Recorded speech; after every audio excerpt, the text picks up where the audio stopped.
Ruangan itu sunyi, namun bukan kesunyian yang menenangkan. Ini adalah kesunyian yang steril, yang dipaksakan, diselingi oleh bunyi, bip, pelan dan teratur dari monitor jantung di sebelah ranjang. Lara membenci suara itu. Setiap bunyi, bip, terasa seperti hitungan mundur, menandai detik-detik hidupnya yang ia habiskan terbaring tak berdaya. Dari jendela besar di sisi ruangan, ia bisa melihat langit Jakarta yang berwarna abu-abu, sama kelabunya dengan perasaannya. Ia seharusnya berada di Singapura minggu ini, mempresentasikan strategi peluncuran merek untuk klien terbarunya. Sebaliknya, ia terkurung di sini, di ruang VVIP sebuah rumah sakit mewah, dengan diagnosa demam berdarah stadium lanjut. Pembuluh darahnya rapuh, trombositnya anjlok ke level yang membahayakan. Setiap gerakan terasa seperti ada ribuan jarum kecil yang menusuk sendi-sendinya. Kepalanya terasa berat, dipenuhi kabut tebal yang membuatnya sulit berpikir jernih. Selang infus menancap di punggung tangannya, menyalurkan cairan dingin yang membuatnya menggigil meskipun suhu ruangan diatur dengan sempurna. Ia merasa lemah, rapuh, dan sangat sendirian, meskipun suaminya, Baskara, duduk setia di sisinya. Baskara menggenggam tangannya yang tidak diinfus. Genggamannya hangat dan terasa menenangkan, setidaknya di permukaan. Ia tidak melepaskannya selama berjam-jam. Matanya yang biasanya penuh binar jenaka, kini tampak redup oleh kekhawatiran. Ia terus-menerus membasahi bibir Lara yang kering dengan kapas basah, menyelimutinya saat ia menggigil, dan membisikkan kata-kata penenang di telinganya. Ia memainkan perannya dengan sempurna. Suami yang cemas, yang dunianya seolah akan runtuh melihat istrinya terbaring sakit. "Kamu harus kuat, sayang," bisiknya untuk kesekian kalinya. "Aku di sini. Aku tidak akan kemana-mana." Lara hanya bisa mengangguk lemah. Sebagian dari dirinya merasa bersyukur dan terharu. Inilah Baskara yang membuatnya jatuh cinta. Pria yang penuh perhatian, yang bisa membuat wanita manapun merasa menjadi pusat alam semesta. Namun, sebagian kecil dari dirinya, sebuah intuisi tajam yang selama ini membantunya sukses dalam bisnis, merasakan ada nada yang sumbang dalam orkestra keprihatinan ini. Genggaman tangan Baskara terasa sedikit terlalu erat, seolah menahan sesuatu. Tatapan matanya, jika Lara perhatikan dengan saksama di sela-sela kesadarannya yang timbul tenggelam, seringkali melesat ke arah ponselnya yang tergeletak di meja, layar menghadap ke bawah. Sore itu, setelah perawat memeriksa kondisinya dan mengganti kantung infus, Baskara menarik napas panjang. Ia membelai rambut Lara dengan gerakan yang dipenuhi keraguan. Lara bisa merasakannya. Ini adalah pendahuluan dari sebuah berita buruk. "Sayang," ia memulai, suaranya pelan. "Ada sesuatu yang harus aku sampaikan. Dan aku merasa sangat bersalah harus membicarakannya sekarang." Lara menoleh, mengumpulkan sisa tenaganya untuk fokus. "Ada apa, Mas?" Baskara menunduk, menatap tautan tangan mereka. "Kamu ingat proyek resor ramah lingkungan di Raja Ampat yang aku ceritakan? Yang melibatkan investor dari Norwegia itu?" Lara mengangguk. Tentu saja ia ingat. Ia yang pertama kali menghubungkan Baskara dengan firma arsitektur yang merancang konsepnya. Ia juga yang memberikan modal awal untuk perusahaan event organizer Baskara, memungkinkannya menangani proyek-proyek besar seperti ini. Mereka memajukan jadwal pertemuannya. Lanjut Baskara, suaranya terdengar penuh penyesalan. "Jadwalnya besok lusa, di Raja Ampat. Aku sudah mencoba menundanya. Aku sudah bilang istriku sedang sakit parah, tapi mereka tidak bisa. Jadwal mereka sangat padat. Dan ini satu-satunya kesempatan untuk mengunci pendanaan proyek ini. Kalau kesempatan ini hilang, kita akan kehilangan segalanya, sayang." Lara menatap suaminya. Penjelasannya begitu detail. Terlalu detail. Ia menyebut nama investornya, Tuan Eriksen. Ia menyebut nama resornya, Mutiara Biru. Ia menjelaskan betapa pentingnya pertemuan tatap muka di lokasi proyek untuk meyakinkan investor itu. Semua terdengar logis. Semua terdengar sangat penting. Tapi intuisi Lara menjerit. Mengapa begitu mendadak? Mengapa harus di saat seperti ini? Kamu harus pergi. Suara Lara keluar lebih serak dari yang ia duga. Baskara mengangkat wajahnya. Matanya berkaca-kaca. Sebuah pertunjukan emosi yang sangat meyakinkan. Aku tidak mau, Lara. Percayalah. Hatiku hancur harus meninggalkanmu dalam kondisi seperti ini. Tapi ini menyangkut masa depan kita. Masa depan perusahaan yang kita bangun bersama. Aku hanya akan pergi 3 hari. Sebentar saja. Aku janji akan menelepon setiap jam. Aku akan pastikan perawat terbaik yang menjagamu. Adikmu, Aditya, juga bisa menemanimu di sini. Ia meremas tangan Lara lebih erat. Ini semua demi kita, sayang. Setelah proyek ini berhasil, kita bisa berlibur keliling Eropa, kemanapun kamu mau. Aku janji. Janji. Baskara selalu pandai mengobrol janji. Janjinya semanis madu, tapi seringkali, Lara yang harus memastikan janji itu terwujud. Ia yang bekerja di belakang layar, memastikan keuangan perusahaan tetap sehat, memastikan koneksi bisnis tetap terjaga, sementara Baskara menjadi wajah perusahaan yang menawan. Lara memejamkan matanya. Kabut di kepalanya semakin tebal. Ia terlalu lelah untuk berdebat. Ia terlalu sakit untuk mempertanyakan detail-detail yang terasa janggal. Melawan Baskara saat ia sudah memiliki cerita yang tersusun rapi membutuhkan energi yang sangat besar, dan saat ini, ia bahkan tidak punya energi untuk mengangkat kepalanya dari bantal. Ia hanya ingin semua ini berakhir. Rasa sakit di tubuhnya, dan rasa aneh di hatinya. Pergilah, bisiknya akhirnya. Tapi hati-hati. Dan telepon aku. Wajah Baskara langsung memancarkan kelegaan yang begitu kentara. Meskipun ia berusaha keras menyembunyikannya di balik topeng kesedihan. Ia mencium kening Lara dalam-dalam. Terima kasih, sayang. Terima kasih sudah mengerti. Kamu memang istri terbaik di dunia. Aku janji ini akan sepadan. Aku akan segera kembali. Malam itu, Baskara mengemasi tasnya di sudut ruangan. Lara memperhatikannya dalam diam. Gerakannya terlalu bersemangat untuk seseorang yang akan melakukan perjalanan bisnis yang berat. Ia memilih kemeja linen dan celana pendek, bukan pakaian formal untuk bertemu investor. Saat Lara menanyakannya, Baskara menjawab dengan lancar. Pertemuannya santai, di tepi pantai. Mereka ingin suasana yang kasual. Sebelum pergi, ia memeluk Lara sekali lagi. Pelukannya terasa hampa. Aku mencintaimu. Bisiknya.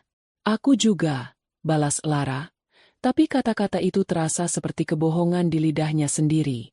Setelah Baskara pergi, ruangan VVIP itu terasa semakin luas dan sunyi. Suara, bip, dari monitor jantung menjadi satu-satunya temannya. Lara menatap lagi ke arah jendela. Langit masih berwarna abu-abu. Ia merasa seperti ada badai yang akan datang.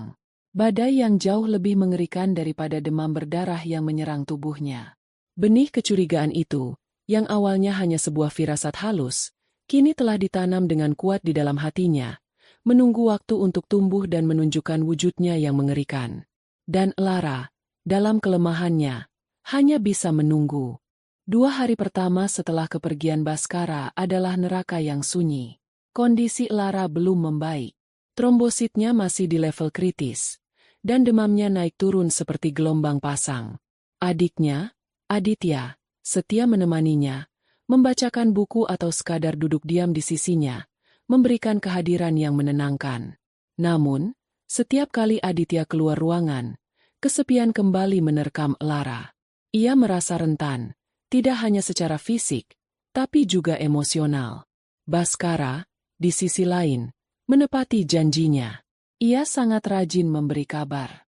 Pesan-pesan, selamat pagi, dan selamat malam, selalu datang tepat waktu, lengkap dengan emoji hati dan cium. Ia mengirimkan foto-foto pemandangan Raja Ampat yang luar biasa indah. Air laut berwarna biru kehijauan yang jernih, pulau-pulau karst yang menjulang megah seperti katedral alam, dan pasir putih yang menyilaukan. Andai kamu di sini, sayang. Tulisnya di bawah sebuah foto matahari terbenam yang dramatis. Semua keindahan ini terasa hampa tanpamu.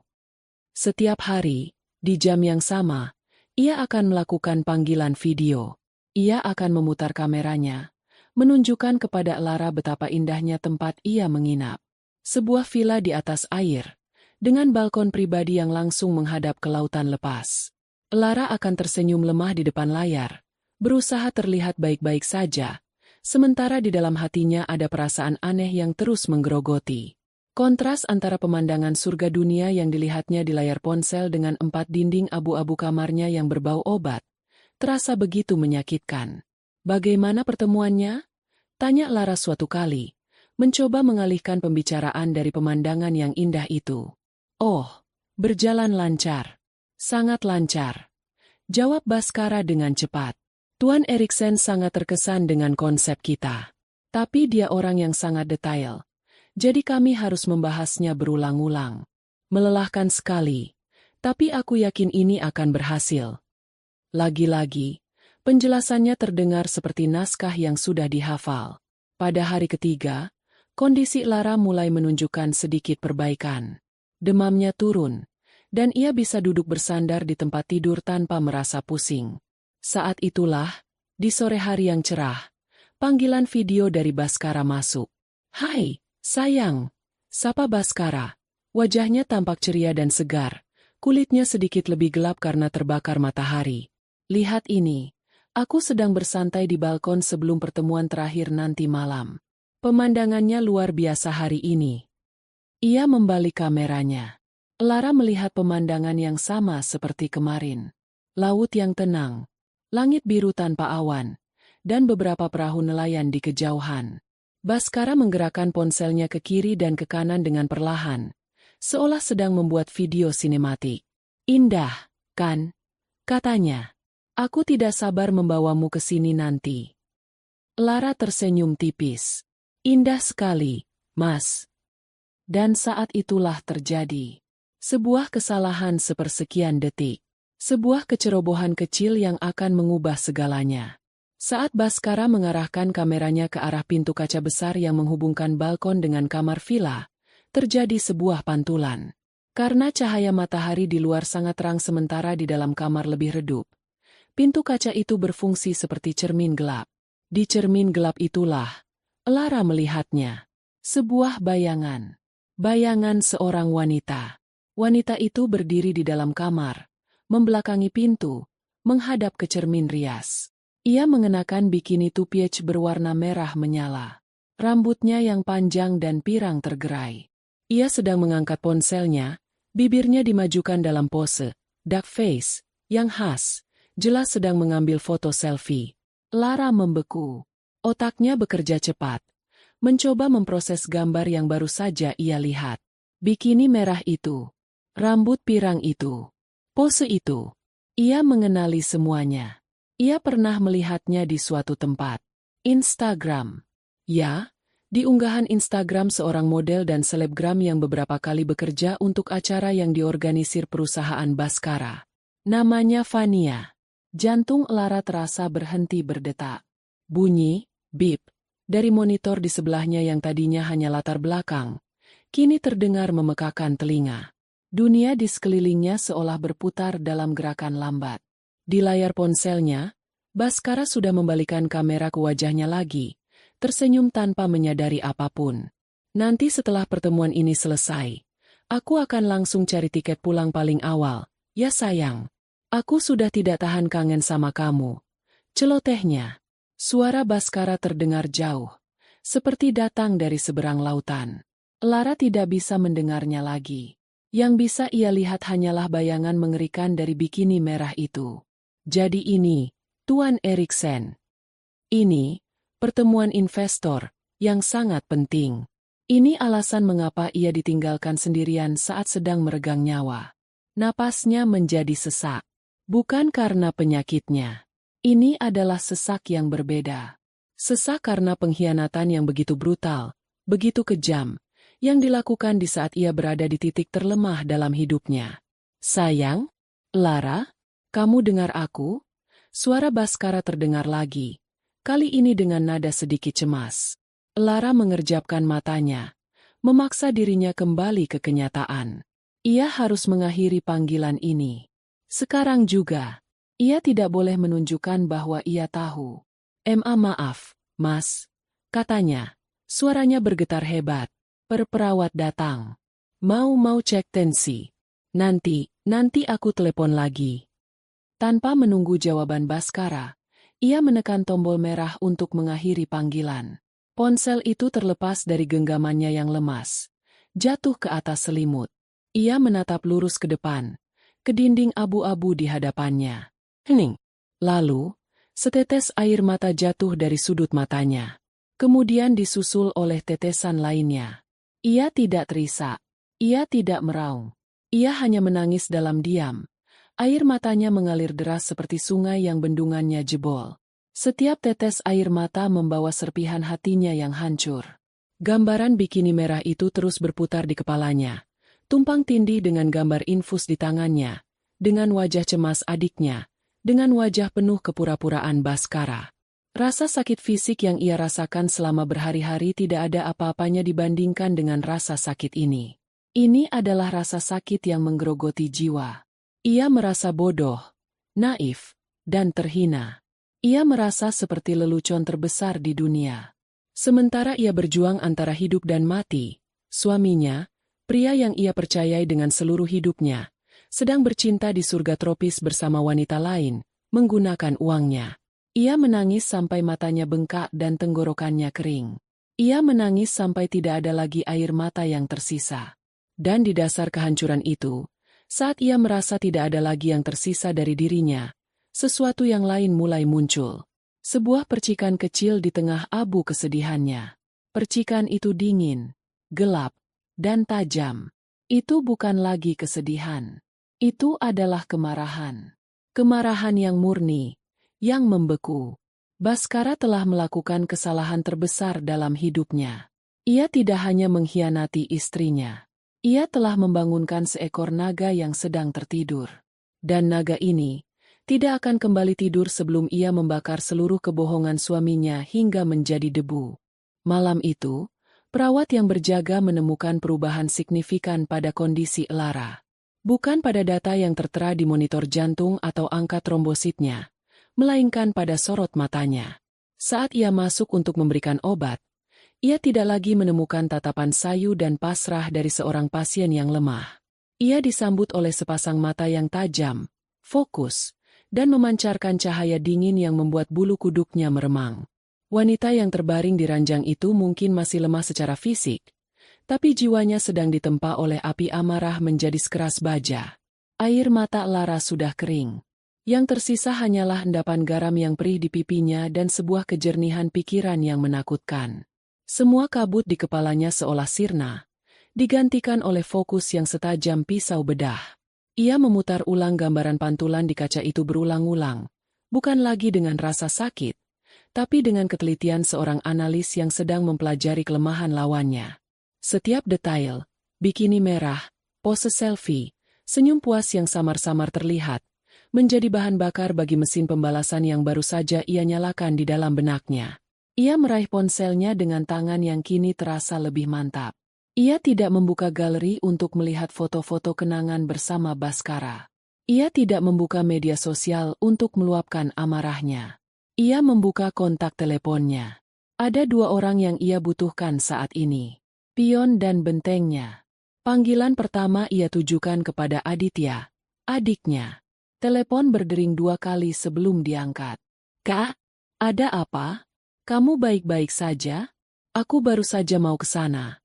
Suara Aditya terdengar cemas. "Aku baik-baik saja, Adit," jawab Lara. Suaranya terdengar datar dan tanpa emosi, yang justru membuat Aditya semakin khawatir. "Dengarkan aku baik-baik. Aku tidak punya banyak waktu dan tenaga untuk menjelaskan berulang-ulang. Jadi fokus." Aditya terdiam di seberang sana, merasakan perubahan drastis pada nada bicara kakaknya. "Mas Baskara tidak sedang dalam perjalanan dinas," lanjut Lara. "Dia sedang berlibur di Raja Ampat dengan seorang wanita.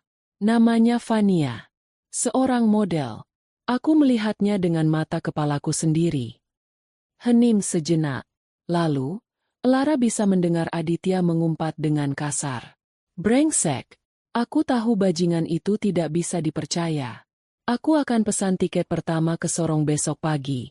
Kak, aku akan menyeretnya pulang dan... Berhenti, potong Lara. Suaranya dingin dan tegas. Jangan bodoh. Jangan gunakan ototmu saat kamu punya otak. Kalau kamu ke sana dan membuat keributan, kamu hanya akan memberinya posisi sebagai korban. Aku tidak mau itu. Aditya terdiam. Amarahnya yang meledak-ledak langsung padam oleh perintah kakaknya yang sedingin es. Aku butuh kamu di sini, di Jakarta, kata Lara. Aku butuh kamu menjadi mata, telinga, dan tanganku. Aku butuh kamu bergerak dalam senyap. Aku mau kamu kumpulkan semua bukti digital tentang mereka. Lacak jejak mereka. Media sosial, bukan hanya milik mereka, tapi juga teman-teman mereka. Cari tag lokasi. Komentar, unggahan-unggahan lama. Aku mau tahu sejak kapan ini berlangsung. Ia berhenti sejenak, menarik napas. Dia pasti menggunakan email bersama kita untuk memesan tiket dan hotel. Kata sandinya masih sama seperti tanggal ulang tahun ibu. Masuk ke sana. Cari semua bukti pemesanan. Aku mau tahu mereka menginap di mana. Naik pesawat apa. Pakai tur apa yang mereka ambil. Kumpulkan semuanya dalam satu folder. Jangan ada yang terlewat. Kamu bisa melakukannya. Bisa, Kak. Tentu saja bisa. Jawab Aditya sigap. Ia bukan lagi adik kecil yang emosional, tapi seorang prajurit yang baru saja menerima perintah dari komandannya. Aku akan mulai sekarang juga. Bagus. Kabari aku setiap ada perkembangan. Dan ingat, Adit, jangan sampai ada yang tahu, terutama dia. Aku mengerti, Kak. Setelah menutup telepon dari Aditya, Lara langsung membuat panggilan kedua. Kali ini ke nomor seorang wanita parubaya yang kontaknya ia simpan dengan nama Ibu Rina, legal. Ibu Rina adalah pengacara kepercayaan keluarga Lara selama puluhan tahun. Selamat malam, Bu Rina. Maaf mengganggu. Ini Lara. Sapanya dengan nada formal. Lara? Ya ampun. Nak, tante dengar kamu di rumah sakit. Bagaimana kondisimu? Suara Ibu Rina terdengar hangat dan keibuan. Kondisi saya akan segera membaik, Bu. Jawab Lara. Saya menelepon bukan sebagai keponakan Anda. Saya menelepon sebagai klien. Saya butuh nasihat hukum yang serius. Kehangatan di suara Ibu Rina langsung berganti dengan profesionalisme. Tentu saja. Ada apa? Saya ingin mempersiapkan gugatan cerai terhadap Baskara, kata Lara tanpa basa-basi. Dan kemungkinan, tuntutan hukum pidana atas penggelapan dana perusahaan. Terdengar helaan napas panjang dari seberang telepon. Tante sudah menduga hari ini akan datang, kata Ibu Rina pelan, lebih pada dirinya sendiri. Baik, Lara, ceritakan semuanya. Lara menceritakan kejadian itu dengan ringkas, akurat, dan tanpa emosi. Ia menjelaskan tentang liburan di Raja Ampat, tentang wanita bernama Fania, dan tentang kecurigaannya bahwa semua ini dibiayai oleh uang perusahaan. Langkah yang bagus dengan menyuruh Aditya mengumpulkan bukti digital. Puji Ibu Rina. Itu akan menjadi fondasi yang kuat.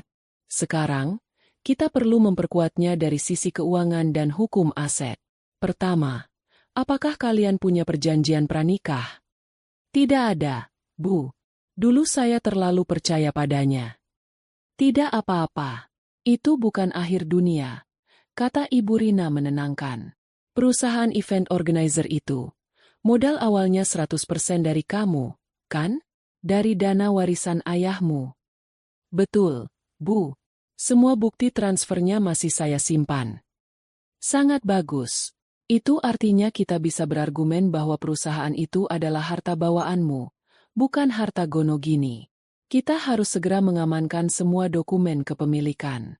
Akta pendirian, rekening koran perusahaan, sertifikat rumah dan aset lainnya. Di mana kamu menyimpannya? Semua dokumen asli ada di brankas pribadi saya di bank. Sempurna, kata Ibu Rina. Jangan biarkan Baskara memiliki akses ke sana. Untuk sekarang, Jangan lakukan tindakan apapun yang gegabah. Biarkan dia merasa aman dalam kebohongannya. Biarkan dia menikmati surganya. Sementara itu, kita di sini akan mempersiapkan neraka untuk kepulangannya.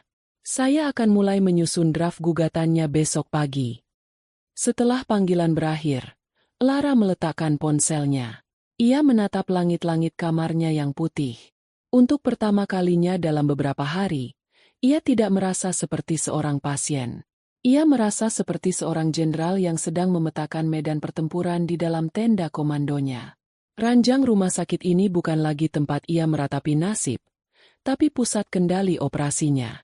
Selang infus yang menyalurkan cairan ke tubuhnya terasa seperti pasokan logistik yang membuatnya tetap kuat untuk berperang. Bunyi, bip.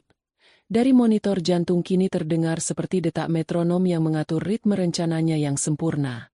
Air matanya telah berubah menjadi tinta untuk menulis babak akhir dari pernikahannya. Dan ia akan memastikan, babak akhir itu adalah sebuah mahakarya pembalasan. Aditya bergerak secepat kilat. Begitu menerima perintah dari kakaknya, ia mengubah kamarnya menjadi pusat komando dadakan. Laptopnya yang canggih kini menampilkan berbagai jendela peramban, sementara tablet di sebelahnya menampilkan utas pesan yang terus diperbarui dengan Lara. Baginya, ini bukan sekadar tugas. Ini adalah sebuah misi pribadi untuk membalaskan sakit hati kakak perempuan yang sangat ia sayangi. Target pertamanya adalah Fania.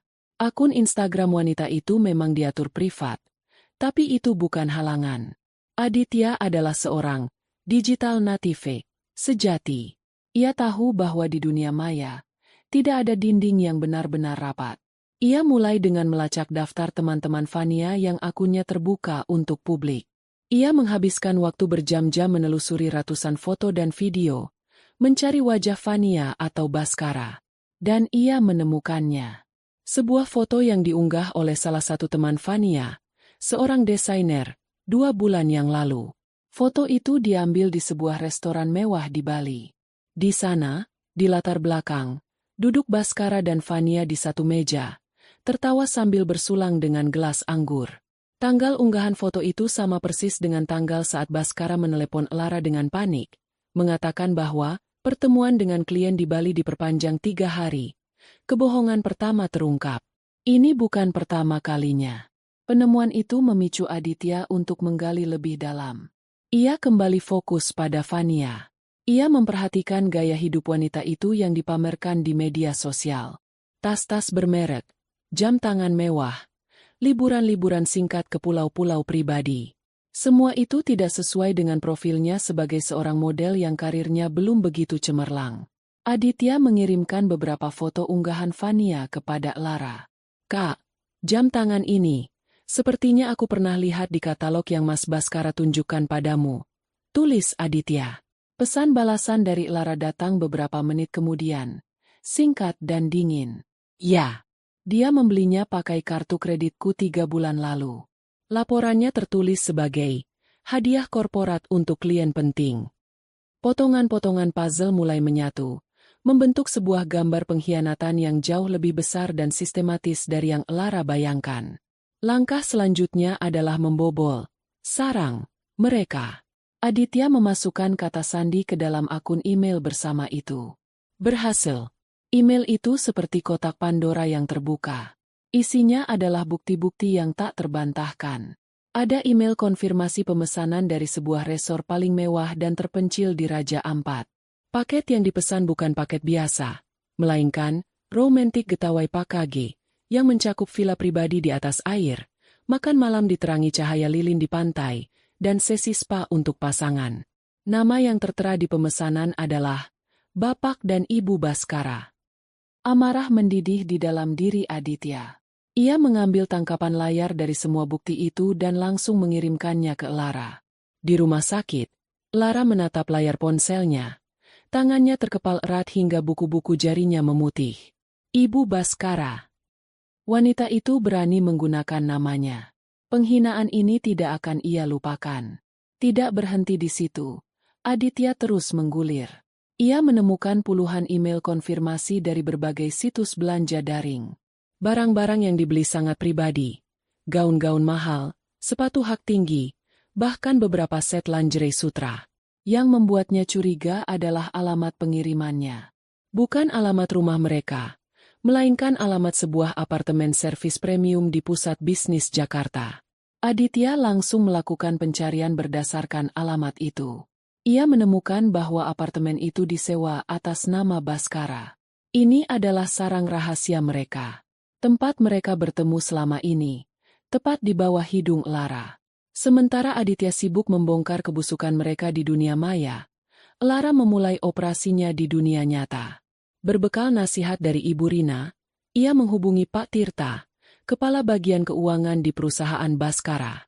Pak Tirta adalah orang kepercayaan Lara, seorang pria tua jujur yang sudah bekerja padanya bahkan sebelum Baskara masuk ke dalam hidupnya.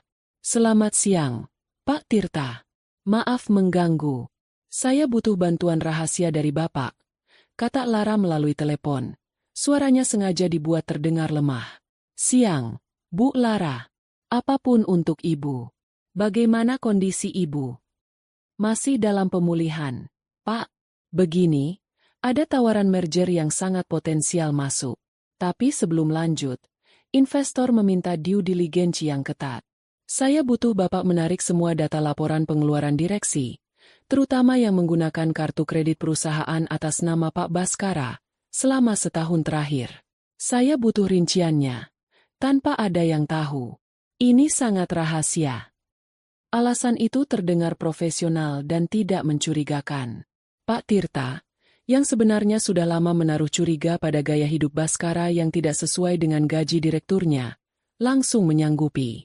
Dalam 2 hari, Pak Tirta mengirimkan sebuah file terenkripsi ke email pribadi Lara. Isinya adalah sebuah laporan keuangan yang mengerikan. Tagihan-tagihan makan malam di restoran mewah pada hari kerja yang selalu di atas 5 juta rupiah. Tagihan hotel di akhir pekan dengan alasan survei lokasi acara. Dan yang paling parah, puluhan faktur dari vendor-vendor event organizer yang terdengar asing. Pak Tirta memberikan catatan kecil. Bu, beberapa vendor ini sepertinya fiktif. Alamatnya tidak ada dan rekening banknya atas nama perorangan. Lara membuka folder yang dikirimkan oleh Aditya, membandingkannya dengan laporan dari Pak Tirta. Semuanya cocok. Tanggal makan malam mewah Baskara sama dengan tanggal Fania mengunggah foto makanan di restoran yang sama. Tanggal tagihan hotel di Bandung sama dengan tanggal Fania dan teman-temannya mengunggah stories liburan di sana. Dan uang yang ditransfer ke vendor-vendor fiktif itu, kemungkinan besar masuk ke kantong pribadi mereka. Malam itu, Lara menatap semua bukti yang terkumpul di layar tabletnya. Diagram pengkhianatan itu kini terpampang jelas di hadapannya. Ini bukan sekadar perselingkuhan yang didasari oleh nafsu. Ini adalah sebuah operasi parasit. Baskara dan Fania telah menggerogoti hasil kerja kerasnya, darah dan keringatnya, untuk membiayai gaya hidup mewah mereka. Ia bersandar di bantalnya. Tubuhnya mungkin masih membutuhkan infus, tapi pikirannya sudah sepenuhnya pulih. Bahkan lebih kuat dari sebelumnya. Ia tidak lagi melihat dirinya sebagai korban. Ia adalah seorang ahli strategi yang baru saja selesai mengumpulkan semua data intelijen yang ia butuhkan. Arsenalnya sudah lengkap. Setiap foto, setiap tagihan, setiap faktur palsu adalah sebutir peluru. Dan ia sudah siap untuk melepaskan tembakan pertamanya. Baskara dan Fania mungkin sedang menikmati surga mereka. Mereka tidak tahu bahwa di sebuah kamar rumah sakit yang sunyi, neraka sedang dirancang khusus untuk menyambut kepulangan mereka. Pagi itu, ada secercah harapan di ruang VVIP yang selama ini muram. Dokter yang memeriksa Lara tersenyum untuk pertama kalinya. Trombosit ibu menunjukkan tren naik, katanya sambil menunjuk angka di hasil lab terbaru. Ini pertanda sangat baik. Krisisnya sudah lewat. Sekarang kita fokus pada pemulihan. Tetap istirahat total, ya. Berita itu seperti suntikan adrenalin bagi Lara. Krisis di tubuhnya mungkin sudah lewat, tapi krisis dalam hidupnya baru akan ia mulai. Energi yang selama ini ia gunakan untuk melawan penyakit, kini bisa ia alihkan sepenuhnya untuk menjalankan rencananya. Ia tidak mau menunggu lagi. Hari ini adalah harinya. Ia akan melancarkan serangan pertamanya, Tepat saat Baskara dan Fania sedang berada di puncak kenyamanan mereka, di surga tropis mereka yang palsu. Ia mengambil tabletnya, membuka folder berisi bukti-bukti yang dikirimkan Aditya. Ia menatap sebuah foto. Foto Fania yang sedang berpose di tepi kolam renang pribadi di villa mereka, mengenakan bikini merah yang sama. Keterangan fotonya, "Living the Dream." Lara tersenyum dingin. Ia akan memastikan mimpi itu berubah menjadi mimpi buruk. Panggilan telepon pertamanya ia tujukan ke layanan perbankan prioritas. Ia sengaja melakukannya di jam makan siang, saat ia tahu lalu lintas panggilan sedang sibuk, sehingga ia punya cukup waktu untuk membangun ceritanya. Setelah melalui verifikasi data diri yang ia jawab dengan lancar dan tenang, ia mulai beraksi. "Selamat siang, Mbak." Sapanya dengan suara yang sengaja dibuat sedikit panik dan lemah. "Saya Lara, nasabah Anda. Saya sedang dirawat di rumah sakit, dan sepertinya dompet saya baru saja hilang atau dicuri dari kamar saya. Saya sangat khawatir." Petugas di seberang sana langsung merespons dengan nada prihatin.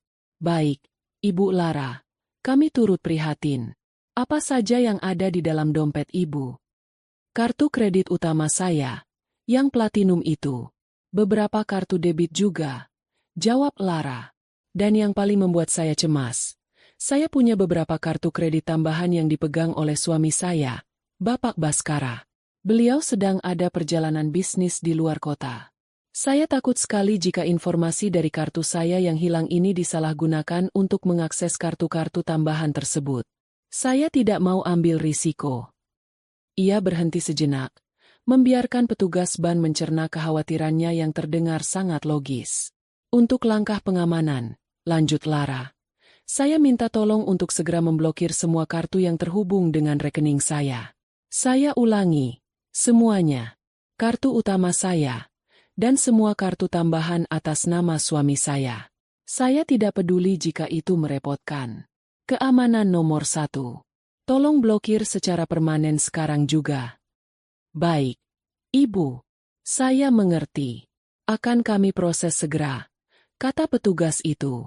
Lara menunggu di telepon, mendengarkan suara ketikan keyboard di seberang sana. Setiap ketukan terdengar seperti paku yang menancap di peti mati kemewahan Baskara.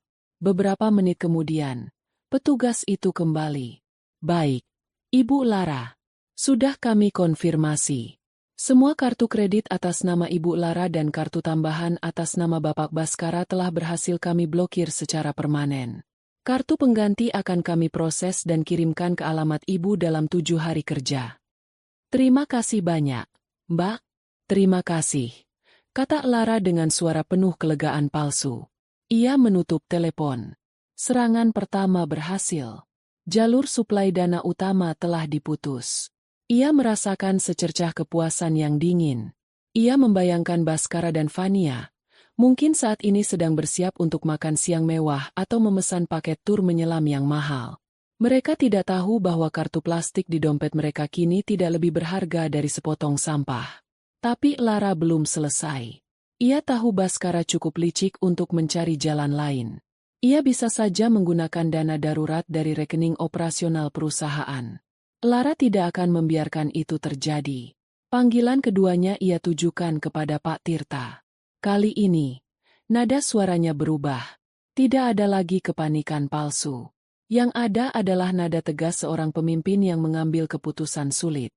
"Pak Tirta, ini Lara. Saya harap Bapak tidak keberatan saya langsung ke intinya," katanya. "Tentu, Bu. Silahkan. Berdasarkan temuan dari data yang Bapak kirimkan, saya melihat ada banyak sekali kejanggalan yang sangat serius. Ini tidak bisa ditolerir," kata Lara. "Demi mengamankan aset perusahaan dari potensi kerugian yang lebih besar, saya sebagai pemilik modal dan direktur utama, memutuskan untuk mengambil langkah darurat." Ia berhenti sejenak, memastikan setiap katanya memiliki bobot yang maksimal.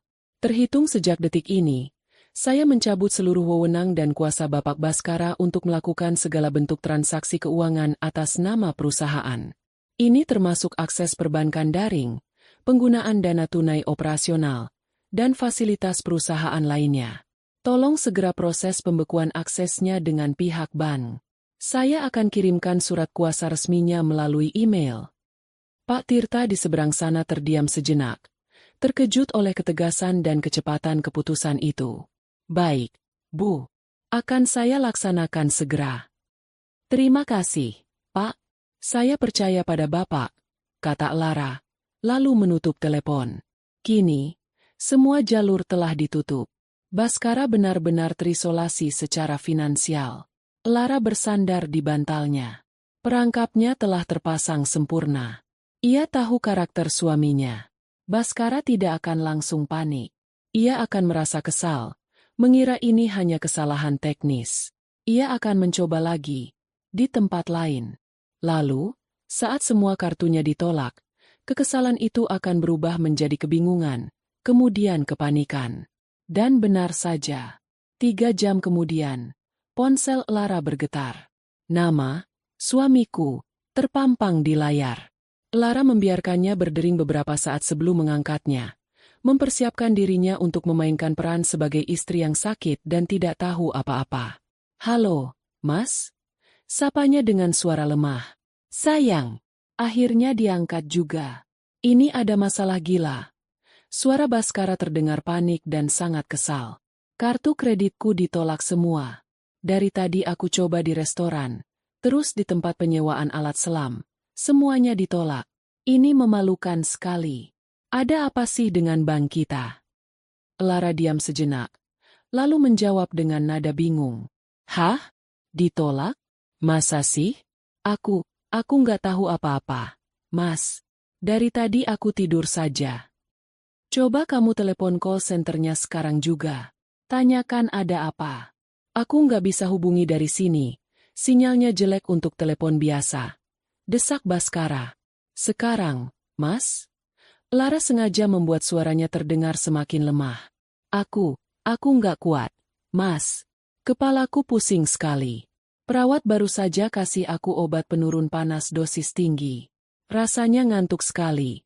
Mataku berat. Ia menguap dengan meyakinkan. Mungkin kamu coba pakai kartu debitmu dulu? Atau pakai uang tunai? Aku mau istirahat dulu. Ya, Mas. Maaf sekali, nanti kalau sudah baikan aku coba telepon bank. Sebelum Baskara sempat memprotes lebih lanjut, Lara mematikan sambungan telepon. Ia kemudian mengaktifkan mode "Jangan ganggu" di ponselnya. Ia tidak akan menerima panggilan lagi hari ini. Ia membayangkan wajah Baskara yang frustrasi, berdiri di bawah terik matahari Raja Ampat, berkeringat bukan hanya karena panas, tapi juga karena panik. Ia membayangkan wajah Fania yang cantik itu mulai cemberut karena fasilitas mewah yang dijanjikan tiba-tiba lenyap. Di dalam kamar rumah sakit yang sejuk dan tenang, Lara menutup matanya. Ia tidak tersenyum. Ia tidak merasakan kegembiraan. Ia hanya merasakan kepuasan yang dingin dan absolut. Ia telah menarik kartu pertamanya. Dan ia tahu, kartu itu telah meruntuhkan fondasi surga palsu mereka. Badai akan segera datang di Raja Ampat. Badai yang ia ciptakan dari ranjang rumah sakitnya. Surga itu runtuh tepat di meja makan. Baskara dan Fania sedang duduk di salah satu restoran terbaik di resor itu. Sebuah tempat dengan dek kayu yang menjorok ke laut, diterangi oleh obor-obor bambu yang romantis. Mereka baru saja memesan hidangan laut paling mahal di menu dan sebotol anggur putih impor. Ini seharusnya menjadi puncak dari liburan rahasia mereka. Saat pelayan datang dengan mesin gesek kartu, Baskara menyerahkan kartu kreditnya dengan gaya angkuh yang biasa ia tunjukkan. Pelayan itu menggeseknya. Kali. Gagal. Ia mencoba lagi. Gagal. Mohon maaf, Pak. Sepertinya ada masalah dengan kartunya. Katanya sopan. Coba lagi. Mungkin sinyalnya jelek. Kata Baskara. Senyumnya mulai kaku. Pelayan itu mencoba untuk ketiga kalinya. Mesin itu mengeluarkan bunyi penolakan yang sama. Ditolak, Pak. Wajah Baskara memerah. Ia mengeluarkan kartu lain dari dompetnya. Kartu tambahan yang berbeda. Hasilnya sama. Ditolak. Semua mata di meja-meja sebelah seolah tertuju pada mereka. Fania, yang sedari tadi sibuk mengambil foto makanan untuk konten media sosialnya, berhenti dan menatap Baskara dengan pandangan tak percaya. "Ada apa, Bas?" bisiknya tajam. "Jangan bilang kamu lupa bayar tagihan." "Tentu saja tidak," balas Baskara gusar. Ia mencoba menelepon Lara, tapi panggilannya langsung dialihkan ke pesan suara. Ia mencoba menelepon lagi. Sama saja. Kepanikan mulai menjalari dirinya. Ia tidak punya cukup uang tunai untuk membayar tagihan semahal itu. Akhirnya, dengan menahan malu yang luar biasa, ia harus berbicara dengan manajer restoran, meninggalkan jam tangannya sebagai jaminan, dan berjanji akan melunasinya besok pagi. Mereka berjalan keluar dari restoran itu di tengah tatapan kasihan dan cemooh dari pengunjung lain. Citra pria sukses dan kaya raya yang selalu Baskara bangun, hancur berkeping-keping dalam satu malam. Begitu pintu villa mereka tertutup, pertengkaran hebat pun meledak. "Ini memalukan sekali, Baskara!" teriak Fania, melempar tas tangannya ke sofa. "Aku tidak pernah semalu ini seumur hidupku. Apa kata orang nanti kalau tahu? Bagaimana bisa semua kartumu diblokir?" "Aku tidak tahu," balas Baskara, suaranya meninggi. "Pasti ada kesalahan di bank. Atau Lara berbuat ulah. Wanita itu, sakit pun masih bisa menyusahkan. Jangan salahkan istrimu. Ini salahmu karena tidak becus," serang Fania. "Kamu bilang semuanya sudah kamu atur. Kamu bilang aku tidak perlu khawatir soal apapun. Lalu ini apa? Kita terdampar di pulau antah berantah ini tanpa uang." Argumen itu membuka tabir hubungan mereka. Fania marah bukan karena khawatir pada Baskara, tapi karena kenyamanan dan kemewahan yang ia nikmati terancam. Baskara marah bukan karena ia mengkhawatirkan Lara, tapi karena egonya terluka dan topengnya sebagai pria mapan terlepas. Mereka saling menyalahkan, saling meneriakkan kata-kata kasar. Villa mewah yang tadinya menjadi saksi bisu kemesraan mereka, kini menjadi arena pertarungan yang sengit. Keesokan harinya, keadaan menjadi lebih buruk. Mereka tidak bisa lagi memesan makanan dari layanan kamar. Mereka tidak bisa mengikuti tur snorkeling yang sudah mereka rencanakan. Mereka benar-benar terkurung di dalam sangkar emas mereka. Baskara menghabiskan sepanjang pagi mencoba menghubungi Lara, namun ponselnya tetap tidak aktif. Ia mencoba menghubungi bank, tapi karena ia hanya pemegang kartu tambahan, mereka tidak bisa memberikan informasi apapun tanpa persetujuan pemegang kartu utama. Putus asa, ia menelepon salah satu temannya di Jakarta, berbohong tentang dompetnya yang dicuri dan membutuhkan dana darurat untuk pulang. Temannya setuju untuk mentransfer sejumlah uang, tapi jumlahnya jauh dari cukup untuk melunasi tagihan hotel mereka yang sudah membengkak, apalagi untuk membeli tiket pesawat kelas bisnis. "Hanya segini?" keluh Fania saat melihat nominal transfer di ponsel Baskara.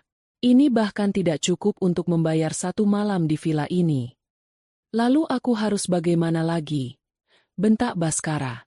"Kamu pikir mudah mencari pinjaman di saat seperti ini?" Hari-hari berikutnya adalah siksaan. Mereka hidup dari sisa uang tunai dan dana transfer yang terbatas. Mereka terpaksa membeli mie instan dan air mineral dari warung kecil di desa terdekat, memakannya diam-diam di villa mewah mereka agar tidak ketahuan staf hotel. Pemandangan laut yang indah kini terasa seperti penjara. Fania tidak lagi berdandan atau mengambil foto. Ia hanya duduk cemberut di balkon, terus-menerus mengeluh dan menyalahkan Baskara. Baskara, yang kehabisan akal, hanya bisa merokok tanpa henti, mondar-mandir dengan cemas. Pada hari kelima, Baskara berhasil menghubungi Lara. Ia sudah menyiapkan cerita sedih tentang betapa kacaunya perjalanannya dan bagaimana ia butuh uang untuk pulang. Namun, Lara memotongnya bahkan sebelum ia selesai berbicara. "Mas, maaf sekali aku baru bisa angkat telepon." Suara Lara terdengar sangat lemah, diiringi bunyi, bip, monitor jantung yang sengaja ia dekatkan ke mikrofon. Aku baru saja selesai ada tindakan medis kecil. Kata dokter penting untuk menaikkan trombositku. Aku tidak boleh banyak bicara. Doakan aku saja ya, Mas, supaya aku cepat sehat. Nanti kalau sudah selesai masa pemulihan, aku kabari lagi. Klik. Panggilan terputus. Baskara terpaku. Ponsel masih menempel di telinganya. Tindakan medis? Lara sedang dalam bahaya? Rasa bersalah yang selama ini berhasil ia tekan, tiba-tiba muncul ke permukaan, mencekiknya. Bagaimana bisa ia memikirkan masalah uangnya sementara istrinya mungkin sedang berjuang untuk hidupnya? Kebohongan Lara adalah sebuah serangan pamungkas. Sebuah pukulan telak yang tidak hanya menyerang logistiknya, tapi juga psikologisnya. Ia merasa seperti monster terkeji di dunia. Akhirnya, setelah perdebatan sengit dengan pihak hotel dan membayar sebagian tagihan dengan sisa uang mereka diizinkan untuk check out, dengan catatan sisa tagihan akan terus ditagihkan. Mereka meninggalkan resor mewah itu dengan perasaan terhina. Surga mereka telah resmi berakhir. Mereka menyewa ojek untuk membawa mereka ke sebuah penginapan murah di Waisai, tempat para backpacker biasa menginap. Saat duduk di atas motor, melewati jalanan berdebu, Fania menatap punggung Baskara dengan tatapan dingin. Pria di hadapannya ini bukan lagi pangeran kaya raya yang ia dambakan. Ia hanyalah seorang pecundang yang bangkrut. Badai yang diciptakan Lara tidak hanya menghancurkan liburan mereka, tapi juga mulai meretakkan fondasi hubungan palsu mereka. Perjalanan pulang dari Raja Ampat adalah kebalikan dari perjalanan datang mereka. Tidak ada lagi antusiasme, tidak ada lagi tawa manja. Mereka duduk di kelas ekonomi yang sesak, terjepit di antara penumpang lain. Baskara mendapatkan kursi di tengah, sementara Fania sengaja memilih kursi di dekat jendela, memalingkan wajahnya selama hampir seluruh penerbangan, seolah pemandangan awan lebih menarik daripada pria di sebelahnya. Keheningan di antara mereka lebih bising daripada deru mesin pesawat. Keheningan itu dipenuhi oleh kekecewaan, tuduhan yang tak terucap, dan kepahitan. Fania merasa telah ditipu. Pria yang menjanjikannya dunia, yang memamerkan kemewahan tanpa batas, ternyata hanyalah seorang pria yang bergantung pada kartu kredit istrinya. Ia merasa seperti seorang investor yang baru saja menyadari bahwa perusahaan tempat ia menanamkan modal ternyata adalah skema Ponzi. Seluruh waktu dan usahanya untuk merayu dan mempertahankan Baskara terasa sia-sia. Ia sudah mulai menghitung kerugiannya dan merencanakan strategi keluar. Baskara, di sisi lain, merasa terhina dan putus asa. Egonya sebagai seorang pria, sebagai seorang provider, telah dihancurkan. Ia tidak hanya gagal memberikan kemewahan pada Fania, ia bahkan gagal membawa mereka pulang dengan layak. Pikirannya terus berputar, mencoba menyusun sebuah narasi yang masuk akal untuk diceritakan kepada Lara. Ia akan bilang dompetnya dicuri, lengkap dengan semua kartu dan uang tunai. Ia akan bilang perjalanan bisnisnya kacau. Ia akan memainkan peran sebagai korban, memancing simpati dari Lara. Ia masih percaya, dengan pesona dan kemampuan manipulasinya, ia bisa memperbaiki situasi ini. Ia hanya perlu sampai di rumah, kembali ke wilayah kekuasaannya, dan semuanya akan baik-baik saja. Setibanya di Jakarta, ketegangan di antara mereka mencapai puncaknya. Di area pengambilan bagasi, mereka berdiri berjauhan. Saat koper-koper mereka muncul, tidak ada lagi sikap gentleman dari Baskara yang membantu mengangkat koper Fania. Mereka berjalan keluar dari terminal kedatangan seperti dua orang asing. "Aku butuh uang untuk taksi," kata Fania ketus, tanpa menatap Baskara. Baskara merogoh sisa uangnya yang sudah lecek, memberikan beberapa lembar ratusan ribu. "Ini saja tidak cukup untuk pulang," tanya Fania sinis. "Itu sisa uangku satu-satunya," desis Baskara. Fania merebut uang itu, memanggil taksi, dan memasukkan kopernya sendiri. Sebelum masuk ke mobil, ia menoleh ke arah Baskara. "Jangan hubungi aku lagi," katanya dingin. Lalu pintu taksi tertutup, dan mobil itu melaju, membawa serta sisa-sisa perselingkuhan mereka yang berakhir dengan begitu menyedihkan. Sendirian di tengah hiruk-pikuk bandara, Baskara merasa sedikit lega. Setidaknya satu masalah sudah hilang. Kini ia hanya perlu fokus pada masalah utamanya, Lara. Ia menaiki taksi lain, memberikan alamat rumahnya. Sepanjang perjalanan, ia terus berlatih. Ia akan memasang wajah paling lelah dan paling cemas. Ia akan menceritakan kisah fiktifnya tentang pencurian dan betapa khawatirnya ia pada kondisi Lara.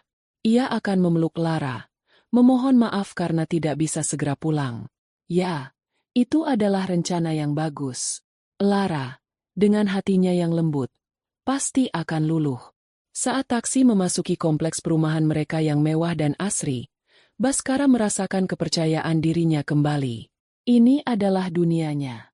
Rumah-rumah besar, mobil-mobil mahal, jalanan yang bersih. Ia adalah bagian dari semua ini. Ia adalah raja di istananya. Namun, saat taksi itu berhenti tepat di depan gerbang rumahnya, pemandangan yang menyambutnya membuat jantungnya berhenti berdetak.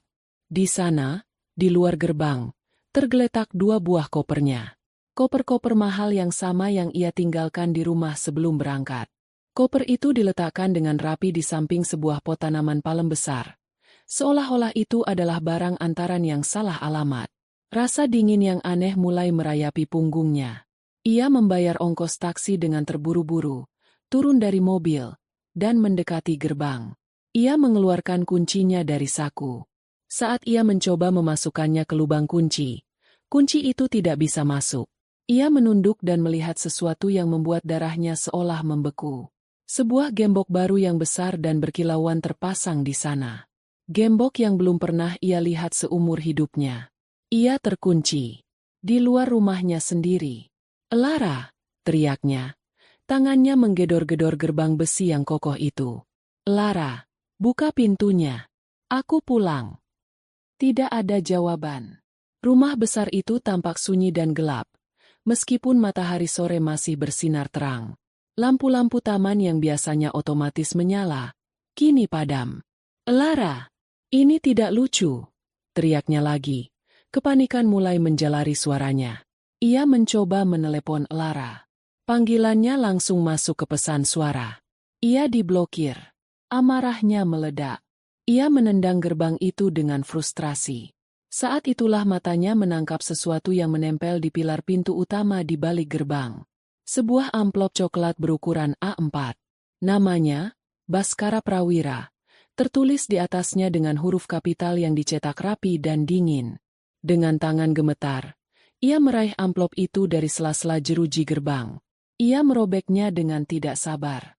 Isinya bukan surat tulisan tangan dari Lara. Isinya adalah beberapa lembar kertas dengan kop surat sebuah firma hukum ternama. Ia mulai membaca. Matanya bergerak cepat dari satu baris ke baris berikutnya. Setiap kalimat terasa seperti pukulan telak ke ulu hatinya. Halaman pertama, surat pemberitahuan resmi pengajuan gugatan cerai di pengadilan agama, dengan alasan perselingkuhan dan penelantaran istri dalam keadaan sakit, pasal 19 huruf F Peraturan Pemerintah No. 9 tahun 1975. Halaman kedua. Salinan surat perintah perlindungan sementara. Sebuah perintah hukum yang melarangnya untuk mendekati, menghubungi, atau memasuki properti yang terdaftar atas nama Lara Anindita, termasuk rumah yang kini berdiri megah di hadapannya. Pelanggaran atas perintah ini akan berakibat tuntutan pidana. Halaman ketiga. Surat pemberitahuan dari Dewan Direksi Perusahaan Citra Pesona Kreasi. Memberitahukan bahwa posisinya sebagai direktur operasional telah dinonaktifkan untuk sementara waktu, sambil menunggu hasil audit internal atas dugaan penyalahgunaan dan penggelapan dana perusahaan. Semua fasilitas perusahaan, termasuk akses perbankan, dicabut dengan segera. Baskara merasa lututnya lemas. Ia merosot, bersandar pada gerbang yang dingin itu. Kertas-kertas di tangannya bergetar hebat. Ini tidak mungkin. Bagaimana Lara bisa bergerak secepat ini? Sekejam ini? Istri yang ia kenal adalah wanita yang lembut, pemaaf, dan sedikit naif. Wanita yang menyusun rencana ini adalah seseorang yang sama sekali berbeda. Seseorang yang dingin, penuh perhitungan, dan tanpa ampun. Ia menatap rumah di hadapannya. Rumah yang selama ini ia anggap sebagai simbol kesuksesannya, istananya. Kini rumah itu terasa seperti benteng musuh yang tak bisa ia tembus. Ia bukan lagi raja.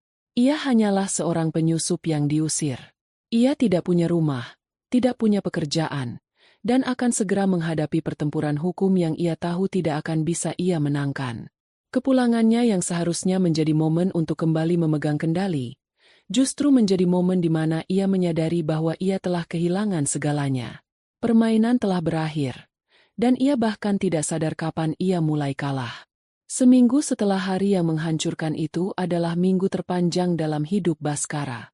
Ia hidup nomaden, berpindah dari satu hotel melati ke hotel melati lainnya, berusaha menghemat sisa uangnya yang menipis dengan cepat. Ia mencoba menghubungi teman-temannya, orang-orang yang dulu sering ia traktir makan malam mahal, tapi kini teleponnya jarang diangkat. Berita tentang keretakan rumah tangganya dan masalah di perusahaannya rupanya menyebar lebih cepat dari api. Ia menjadi paria. Setiap hari ia melewati rumahnya, berharap melihat tanda-tanda kehidupan, berharap bisa berbicara dengan Lara, tapi rumah itu tetap sunyi seperti kuburan. Ia akhirnya menyewa seorang pengacara.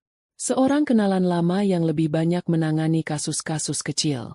Setelah melihat dokumen yang diterima Baskara, pengacara itu hanya bisa menggelengkan kepala. Posisimu sangat lemah, Bas. Sangat lemah. Katanya pesimis. Di puncak keputusaasaannya, sebuah email resmi masuk ke ponselnya. Sebuah undangan. Bukan. Ini lebih terasa seperti sebuah panggilan menghadap. Ia diminta untuk menghadiri sebuah pertemuan di kantor firma hukum, Rina Wicaksana O Partners. Pengacara Lara. Pertemuan itu dijadwalkan 3 hari lagi. Mau tidak mau, ia harus datang. Pada hari yang ditentukan, Baskara berusaha tampil serapi mungkin dengan kemeja lamanya yang sedikit kusut. Ia masuk ke lobi gedung pencakar langit yang menjulang itu, merasa kecil dan tidak pada tempatnya. Kantor firma hukum itu berada di lantai teratas, dengan pemandangan kota yang membentang luas. Semuanya memancarkan aura kekuasaan dan kemahalan, kontras dengan kehidupannya yang kini berantakan. Seorang sekretaris mengantarnya ke sebuah ruang rapat besar. Di dalam, di balik meja mahoni panjang yang mengilap, lawan-lawannya sudah menunggu. Di tengah, duduk Lara. Baskara nyaris tidak mengenalinya. Wanita di hadapannya bukan lagi istri lemah yang ia tinggalkan di rumah sakit. Lara tampak bersinar. Ia sehat, segar, dan rambutnya ditata dengan sempurna. Ia mengenakan sebuah blazer berwarna navy yang tajam, memancarkan aura kepercayaan diri yang mutlak. Matanya menatap lurus ke arah Baskara, tatapannya tenang, dingin, dan sama sekali tidak terbaca. Di sebelah kanannya duduk Ibu Rina, pengacara senior dengan wajah tegas. Di sebelah kirinya, duduk Aditya, menatap Baskara dengan kebencian yang nyaris tidak disembunyikan. Baskara duduk di kursi kosong di seberang mereka, di samping pengacaranya yang tampak gugup. Papan catur telah tertata, dan ia tahu, ia berada di pihak yang akan kalah. Ia mencoba memulai dengan strategi andalannya, pesona dan manipulasi. Lara, sayang. Ia memulai, suaranya dibuat serak dan penuh penyesalan. Aku tahu aku salah. Aku bisa jelaskan semuanya. Ini semua hanya salah paham. Ibu Rina mengangkat tangannya, menghentikan kalimat Baskara. Selamat pagi, Bapak Baskara. Katanya dengan nada formal yang dingin. Mohon maaf, kita di sini bukan untuk mendengarkan drama personal. Kita di sini untuk mendiskusikan fakta dan mencari resolusi yang efisien. Klien kami tidak tertarik dengan penjelasan Anda. Rasa panas menjalar di wajah Baskara. Ia dipermalukan bahkan sebelum memulai. Baiklah, kata Ibu Rina, membuka sebuah map tebal di hadapannya. Mari kita mulai. Aditya menekan sebuah tombol di laptopnya, dan proyektor di ruangan itu menyala, menampilkan sebuah gambar di dinding putih. Gambar pertama adalah foto Baskara dan Fania yang sedang bersulang di Bali, yang diambil dari unggahan teman Fania. Tanggalnya tertera dengan jelas. Ini adalah perjalanan dinas Anda ke Bali 3 bulan yang lalu, bukan? Tanya Ibu Rina. Layar berganti. Kini menampilkan salinan tagihan kartu kredit Lara. Dan ini adalah tagihan makan malam di restoran yang sama, pada tanggal yang sama, yang Anda klaim sebagai jamuan makan malam dengan klien. Lanjutnya, Baskara hanya bisa diam, wajahnya mulai pucat. Layar terus berganti, menampilkan rentetan bukti yang menghantamnya bertubi-tubi. Foto Fania mengenakan jam tangan mahal, disandingkan dengan tagihan pembelian jam tangan itu yang diklaim sebagai hadiah akhir tahun untuk mitra bisnis. Email konfirmasi pemesanan. Romantik Getawai Pakage. Di Raja Ampat. Foto-foto mesra mereka yang berhasil dilacak oleh Aditya dari berbagai sumber. Kemudian, presentasi beralih ke bagian keuangan. Laporan audit dari Pak Tirta ditampilkan. Diagram alur dana yang rumit menunjukkan bagaimana uang dari rekening perusahaan mengalir ke vendor-vendor fiktif, yang rekeningnya kemudian terlacak dimiliki oleh kerabat jauh Fania. Lalu, ada salinan kontrak sewa apartemen rahasia mereka, yang biayanya dibebankan ke perusahaan sebagai sewa kantor cabang pembantu. Setiap bukti baru yang ditampilkan terasa seperti sebuah paku yang menancap lebih dalam ke peti matinya. Pengacaranya hanya bisa menunduk, tidak sanggup berkata apa-apa. Tidak ada celah untuk membantah. Bukti-bukti itu terlalu kuat, terlalu lengkap, dan terlalu mematikan. Setelah slide terakhir, sebuah foto Fania yang sedang selfie di dalam kamar villa dengan bikini merahnya, yang ironisnya berhasil dipulihkan oleh Aditya dari data cadangan ponsel Fania, ditampilkan, proyektor dimatikan. Ruangan kembali terang, menyoroti wajah Baskara yang sudah pucat pasi. Saat itulah Lara berbicara untuk pertama kalinya. Suaranya tenang, tapi setiap kata terdengar seperti vonis. "Kamu punya dua pilihan, Baskara," katanya, menatap lurus ke mata pria yang pernah menjadi suaminya. "Pilihan pertama, kamu melawan. Kamu melawan gugatan cerai ini di pengadilan. Jika itu yang kamu pilih, maka besok pagi, semua bukti penggelapan dana ini akan saya serahkan ke Divisi Kejahatan Ekonomi di kepolisian. Bukan hanya kamu, Fania juga akan saya jadikan tersangka sebagai penadah dana. Kalian berdua akan berakhir di penjara. Karir, nama baik, dan kebebasan kalian akan hilang selamanya." Ia berhenti sejenak, membiarkan ancaman itu meresap. "Pilihan kedua," lanjutnya. "Kamu menandatangani semua dokumen di hadapanmu sekarang juga. Dokumen perceraian tanpa syarat. Dokumen pengalihan 50% sahammu di perusahaan kepadaku sebagai ganti rugi atas dana yang kamu curi. Dokumen perjanjian untuk tidak menuntut harta gonogini sepeser pun. Dan dokumen perjanjian untuk tidak pernah muncul lagi dalam kehidupanku. Jika kamu memilih ini," Lara menyimpulkan, "saya akan mempertimbangkan untuk menyimpan bukti-bukti kriminal ini sebagai koleksi pribadi saja." Pengacara Baskara mendorong setumpuk dokumen ke hadapannya. Itu bukan lagi pilihan. Itu adalah sebuah ultimatum. Sebuah jalan keluar dari kehancuran total menuju kehancuran yang tidak separah itu. Papan catur telah dibalik.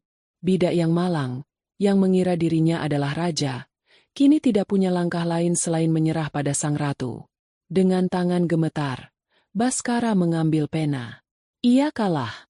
Pena itu terasa berat di tangan Baskara, seolah terbuat dari timah. Dengan satu tarikan napas terakhir yang bergetar, ia membubuhkan tanda tangannya di atas materai. Satu persatu, di setiap lembar dokumen yang disodorkan oleh pengacaranya yang berwajah pasi. Surat persetujuan cerai. Surat pengalihan saham. Surat pernyataan pelepasan hak atas harta bersama. Setiap goresan pena adalah sayatan yang memutuskan tali terakhir yang menghubungkannya dengan kehidupan lamanya yang gemerlap. Setelah tanda tangan terakhir dibubuhkan, Ibu Rina memeriksa semua dokumen dengan teliti. Ia mengangguk puas. "Baiklah," katanya. Suaranya tidak mengandung simpati sedikit pun. "Pertemuan ini selesai. Salinan dokumen akan dikirimkan ke kantor pengacara Anda." Itu adalah sebuah pengusiran yang sopan. Baskara bangkit. Kakinya terasa seperti jeli. Ia tidak berani menatap Lara. Ia hanya berjalan keluar dari ruang rapat itu. Punggungnya terasa seperti ditusuk oleh tatapan dingin Aditya. Ia berjalan melewati lobi marmer yang mewah, keluar melalui pintu kaca otomatis yang mendesis terbuka, dan melangkah ke trotoar Jakarta yang panas dan bising. Ia berdiri di sana sejenak, bingung. Untuk pertama kalinya dalam 10 tahun, ia tidak punya tempat untuk pulang.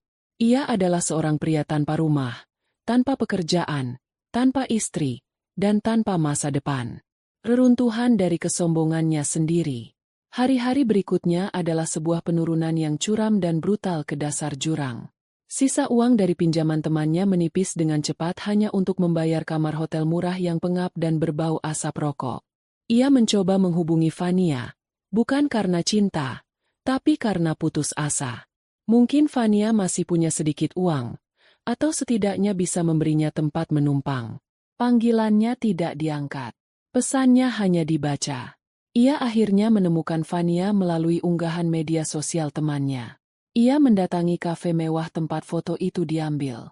Ia melihat Fania di sana, duduk di meja sudut, tertawa manja dengan seorang pria tambun berumur yang mengenakan jam tangan Rolex emas.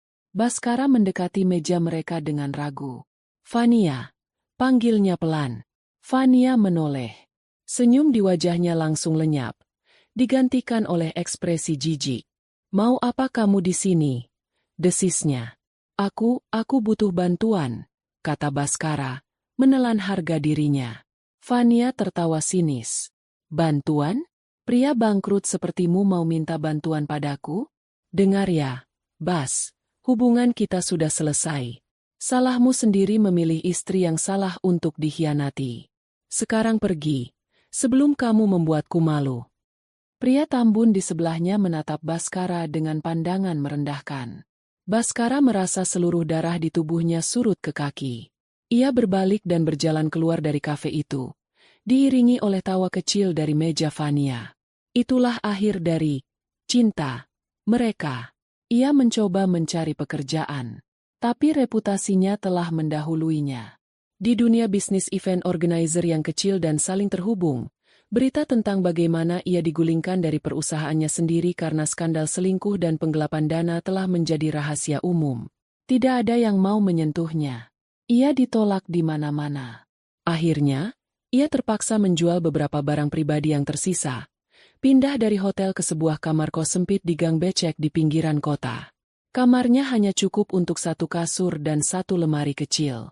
Setiap malam, ia makan mie instan, ditemani oleh suara tikus di langit-langit dan penyesalan yang menggerogotinya tanpa henti. Sementara Baskara tenggelam dalam reruntuhannya, Lara justru sibuk membangun kembali. Sehari setelah pertemuan di kantor pengacara, ia datang ke kantor Citra Pesona Kreasi. Kedatangannya disambut dengan tatapan cemas dan bisik-bisik dari para karyawan. Ia mengabaikan itu semua dan langsung mengadakan rapat darurat dengan seluruh staf. Ia berdiri di depan mereka. Penampilannya tenang dan berwibawa. "Selamat pagi semuanya," sapanya. "Seperti yang mungkin sudah kalian dengar, akan ada perubahan besar dalam struktur kepemimpinan perusahaan ini. Terhitung mulai hari ini, Bapak Baskara tidak lagi menjadi bagian dari perusahaan. Saya, Lara Anindita, sebagai pendiri dan pemilik saham sepenuhnya, akan mengambil alih kendali operasional secara langsung." Ia tidak perlu menjelaskan alasannya. Keheningan di ruangan itu sudah cukup menjelaskan bahwa semua orang mengerti. "Saya tahu ada banyak ketidakpastian," lanjutnya. "Tapi saya ingin kalian tahu satu hal. Perusahaan ini tidak akan runtuh. Sebaliknya, kita akan membangunnya kembali menjadi lebih kuat, lebih besar, dan lebih baik.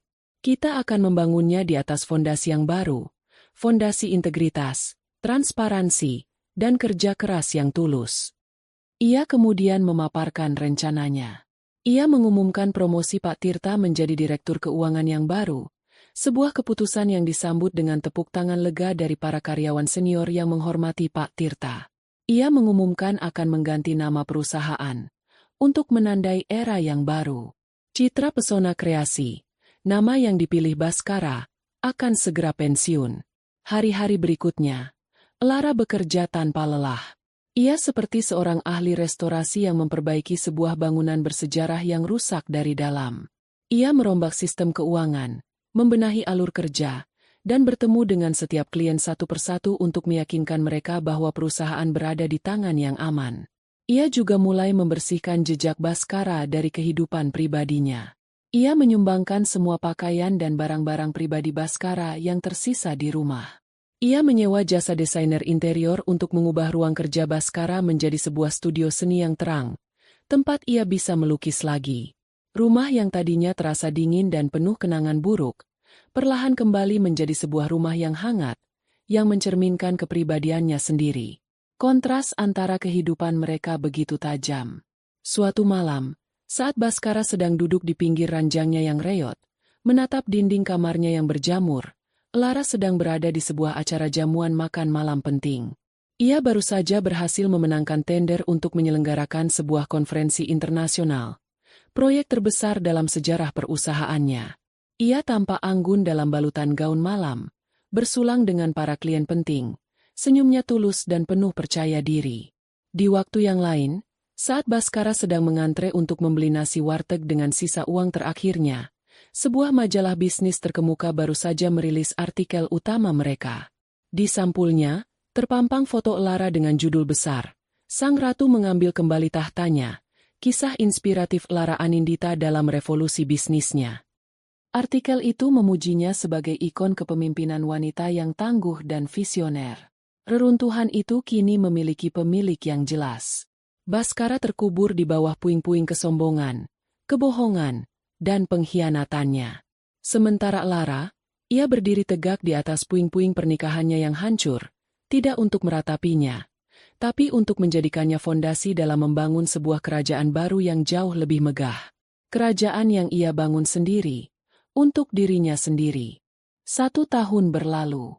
Waktu, seperti air, mengalir tanpa henti, mengikis kenangan pahit dan menumbuhkan kehidupan baru di atas tanah yang tadinya tandus. Bagi Lara, 1 tahun itu adalah periode transformasi yang luar biasa. Malam itu, ia berdiri di atas panggung sebuah ballroom hotel yang gemerlap. Ia mengenakan gaun berwarna perak yang berkilauan di bawah sorotan lampu, memegang sebuah piala kristal yang berat di tangannya. Perusahaannya, yang kini bernama Lara Creations, baru saja memenangkan penghargaan sebagai event organizer terbaik tahun ini. Ia mendekati mikrofon, menatap ratusan wajah di hadapannya yang bertepuk tangan meriah. Di meja depan, ia bisa melihat Aditya dan Pak Tirta tersenyum bangga. "Terima kasih," ia memulai. Suaranya jernih dan penuh rasa syukur. Setahun yang lalu, perusahaan ini berada di titik terendahnya. Ada banyak yang meragukan apakah kami bisa bertahan. Tapi malam ini, kami berdiri di sini.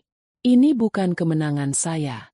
Ini adalah kemenangan sebuah tim yang percaya pada kekuatan integritas. Ini adalah bukti bahwa ketika kita membangun sesuatu di atas kejujuran dan kerja keras, fondasinya tidak akan pernah runtuh. Pidatonya singkat, tapi pesannya kuat. Ia tidak menyebut masa lalunya, tapi semua orang di industri itu tahu cerita di baliknya. Ia tidak berbicara tentang balas dendam, tapi tentang kebangkitan. Ia telah mengubah narasi hidupnya, dari kisah seorang istri yang dikhianati menjadi kisah seorang pemimpin yang menginspirasi. Setelah acara selesai, ia menolak ajakan untuk pergi ke pesta perayaan. Ia hanya ingin pulang. Sopirnya mengantarnya melewati jalanan Jakarta di malam hari. Saat mobil berhenti di lampu merah, matanya tanpa sengaja menangkap sebuah pemandangan di seberang jalan. Di sebuah dealer mobil bekas yang terang benderang, beberapa orang sales sedang berkumpul. Salah satunya, yang berdiri sedikit di pinggir, tampak sangat familiar. Pria itu lebih kurus, rambutnya sedikit menipis, dan senyum yang ia pasang untuk seorang calon pembeli tampak dipaksakan dan lelah. Itu adalah Baskara. Lara menatapnya selama beberapa detik. Tidak ada rasa benci, tidak ada rasa kasihan, tidak ada rasa puas. Ia tidak merasakan apa-apa. Pria itu kini benar-benar hanya bagian dari masa lalunya yang jauh. Seperti teman sekelas di sekolah dasar yang nyaris tidak ia ingat namanya. Saat lampu berubah hijau dan mobil kembali melaju, ia memalingkan wajahnya tanpa berpikir 2 kali. Bab itu telah benar-benar ditutup. Rumahnya menyambutnya dengan kehangatan. Tidak ada lagi keheningan yang menyesakkan. Kini rumah itu diisi oleh lukisan-lukisan karyanya yang berwarna cerah di dinding, rak-rak buku yang penuh, dan seekor kucing adopsi yang langsung menggesekkan badannya di kakinya. Rumah itu adalah cerminan jiwanya, penuh warna, mandiri, dan damai. Sebulan kemudian, Lara memutuskan untuk mengambil liburan. Bukan liburan mewah untuk pamer, tapi sebuah perjalanan untuk dirinya sendiri. Ia tidak pergi ke Eropa atau Maldives. Ia memilih untuk pergi ke Sumba. Ia menyewa sebuah villa kecil yang menghadap langsung ke padang sabana yang luas dan lautan yang biru. Pada pagi terakhirnya di sana, ia bangun sebelum matahari terbit. Ia membuat secangkir kopi, membawa buku catatannya, dan duduk di teras kayu villanya, menghadap ke timur. Perlahan, langit yang gelap mulai berubah warna. Semburat jingga, merah muda, dan ungu mulai melukis cakrawala. Udara terasa segar dan bersih. Ia membuka buku catatannya. Di halaman pertama, ia menulis sebuah judul, Babak Baru. Ia mulai menulis, bukan tentang masa lalu, tapi tentang masa depan. Tentang rencana untuk membuka cabang baru, Lara Creations, di Bali. Tentang ide untuk mendirikan sebuah yayasan yang membantu para wanita korban kekerasan dalam rumah tangga untuk bangkit dan mandiri secara finansial. Tentang keinginannya untuk belajar menyelam dan menjelajahi keindahan bawah laut Indonesia. Keindahan yang sesungguhnya. Saat garis pertama matahari muncul di ufuk, menyebarkan cahaya keemasannya ke seluruh penjuru negeri, Lara meletakkan penanya. Ia menatap fajar yang baru itu. Fajar yang begitu indah, begitu penuh janji. Ia teringat pada foto-foto surga palsu yang pernah dikirimkan Baskara kepadanya. Pemandangan di hadapannya saat ini jauh lebih indah. Bukan karena lokasinya, tapi karena ia melihatnya dengan mata yang berbeda. Ia tidak lagi membutuhkan orang lain untuk menciptakan surga untuknya. Ia telah melalui nerakanya sendiri, berjalan melewati apinya, dan keluar menjadi pribadi yang utuh. Ia telah belajar bahwa kebahagiaan sejati bukanlah tentang memiliki pernikahan yang sempurna atau kehidupan yang tampak ideal di mata orang lain. Kebahagiaan sejati adalah memiliki dirinya sendiri. Sepenuhnya, tanpa syarat. Ia tersenyum. Senyum yang tulus, damai, dan penuh kekuatan. Ia menghirup udara pagi yang segar dalam-dalam. Fajar telah tiba. Dan Lara, sang ratu di kerajaannya sendiri, siap untuk menyambut hari yang baru.